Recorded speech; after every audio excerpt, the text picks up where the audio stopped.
One thing that Jews, not only in the United States have, but Jewish people in Israel and all around the world, have a fear of just the hate. And what I will say as a sociologist who just studies this stuff, I'm blown away at how many people hate Jews. It makes no sense to me. Anti-Semitism has been around for 3,337 years.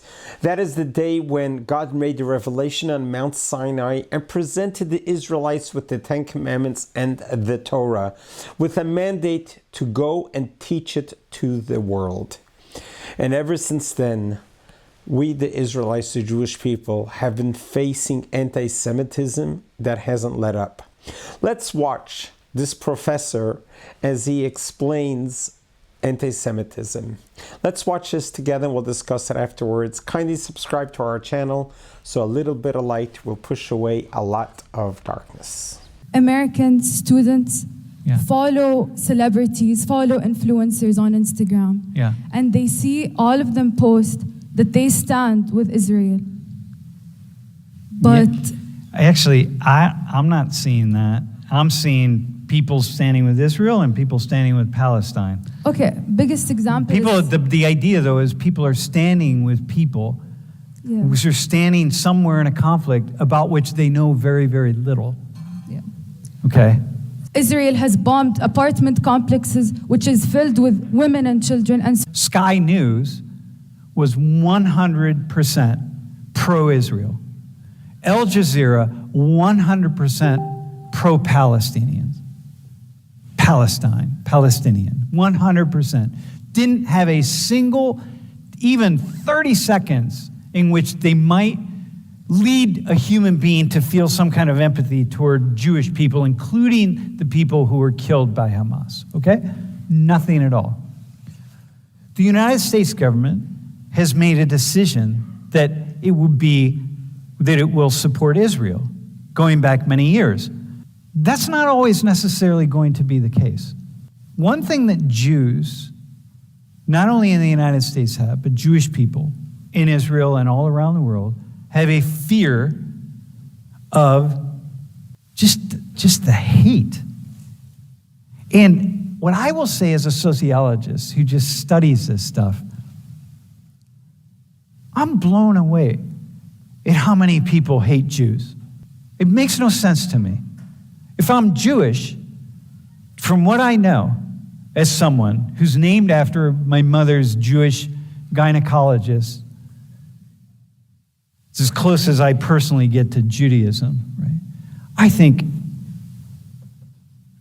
man, I'm frightened by the anti-Semitism. I was in the jungles of Ecuador one time, and I showed up at this little village. And the houses were up on stilts. You know, it was like I went in a dugout canoe, and I get there, and I get to this village, and there's Shuar Indians.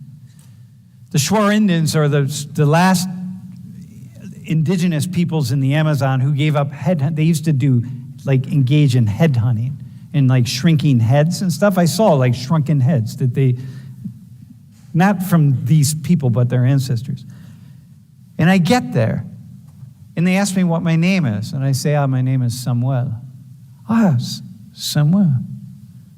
And now we're speaking in Spanish. They say, eres judeo. Are you Jewish? And I say, no.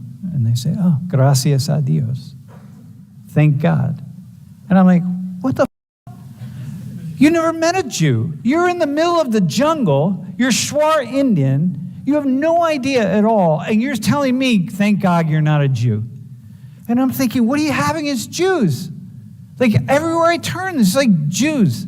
This anti-Semitism that just goes unregulated in this weird, and it raises its head up.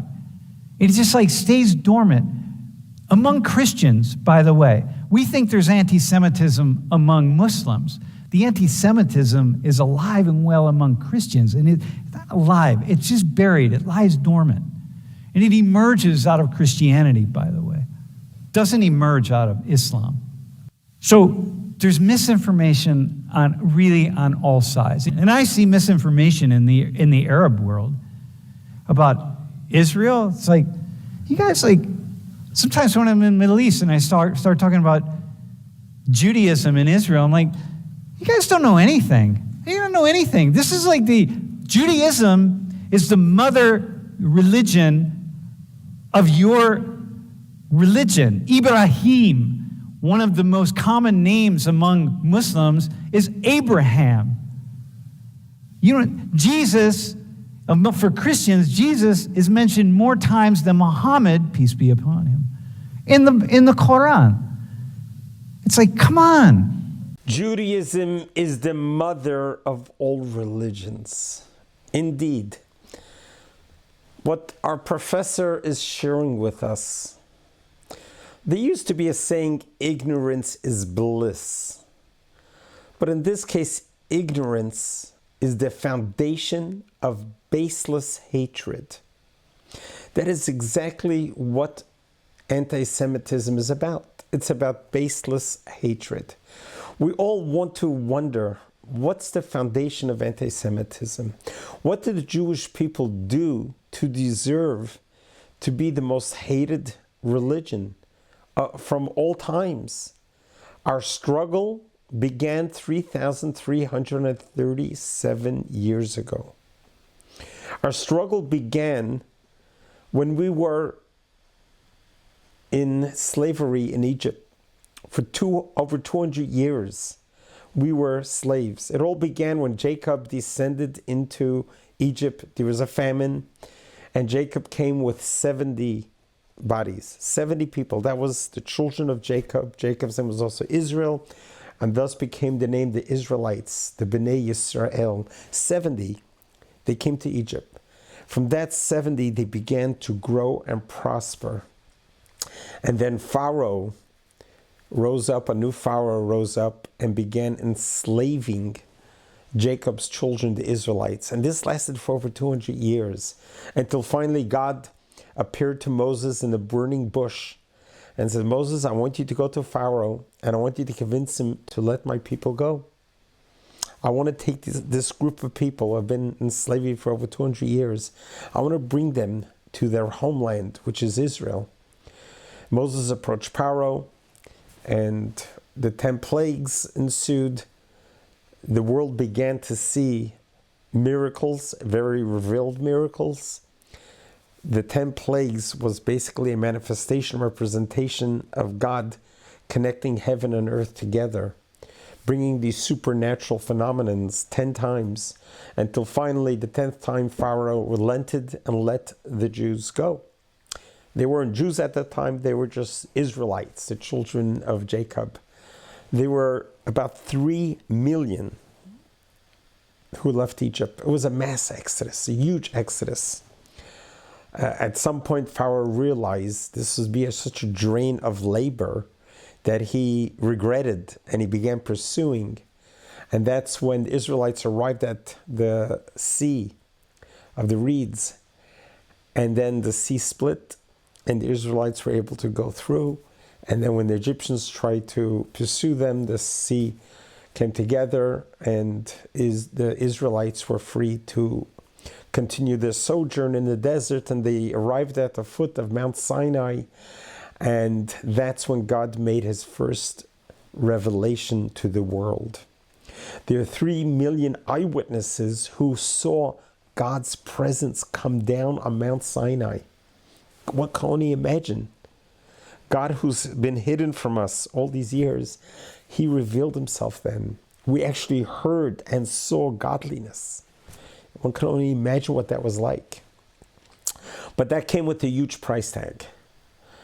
That came with a huge commitment and dedication and undivided belief in God Almighty in heaven. And at the revelation, God said, I will take you as my nation. I'll make you a holy nation. You're going to be the fewest of all the nations in the world. But I am going to ask you to accept me unconditionally as your God. And we're going to have a partnership we're going to form. And the partnership is going to be that I'm going to introduce to the world a guideline, an operations manual, how to sojourn our life in this world. What is my purpose of creation? God said, why did I create this whole world? Why did I create Earth? Why are all the universes and galaxies existing? And God said, it's all because I want to create a dwelling place. I want to marry spirituality with physicality. So godliness comes to an earthly world. That was the marriage that happened 3,337 years ago at Mount Sinai. And God said to the Israelites, I am now making your nation. You'll be known as the children of Israel. You'll be known as the Hebrews. You'll be known as the Jewish people. But you're going to be my ambassadors. I'm going to empower you to be on a mission. Your lifelong mission is going to be a light unto the nations. I want you to take the Torah, the Bible, and I want you to teach it to the world. But not only teach it, I want you to live by it. You can't just talk the talk, you have to walk the walk. I want you to follow every single commandment that I write in there diligently and faithfully for no self-serving purposes, just pure faith. Follow these laws as I give them to you. And I promise you, you will live. You're going to be a nation, a religion that's going to be about life. I often say that Judaism is not a religion, it's a way of life. What is our way of life? It's about the living. It's about following the words of the Bible literally, is a guideline how to sojourn our journey from birth to death, to be purposeful, meaningful, grateful, happy, joyous, healthy, and self-fulfilling. When each one of us realizes that we are all an ambassador of God to do good in this world, when we all realize that the day you were born, God said the world can no longer exist without you, and you realize that you were created in God's image, so yes, you too can be an ambassador of God. For the Jewish people, our job is to be teachers. Our job is to push the limits of our intellect to as far as we could go, to be able to serve humanity. We are a nation who looks to give to the world. We're not looking to receive anything from the world. We only want to give the world, because that is our mandate, be a light unto the nations.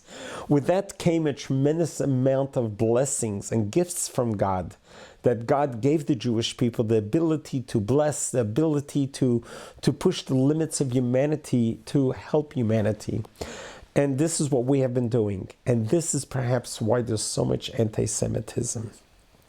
Understanding that an average human being, as they grow up, unless you grow up with religion, unless you grow up with God in your life, there is a huge void of purpose, reason, and logic.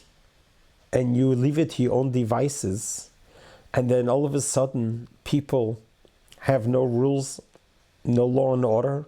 They begin killing randomly. They begin raping. They live in chaos. And this is the way the world was before the Torah was given. The world was living a pagan life. People were burning their children on fires as sacrifices. There was no rule and no law and order. There was no codes, morals of ethics. This is what the Torah brought to the world, is a set of rules, codes, morals, and ethics. And we, the Jewish people, began living a very interesting standard of life that was different than anyone else. And people don't like different. People don't like to see people who are not like them. And yes, the world is 9 billion people. We are 15 million. We're very few in numbers. But our impact on the world is so much more. It's because we have God as our compass. That's our North Star.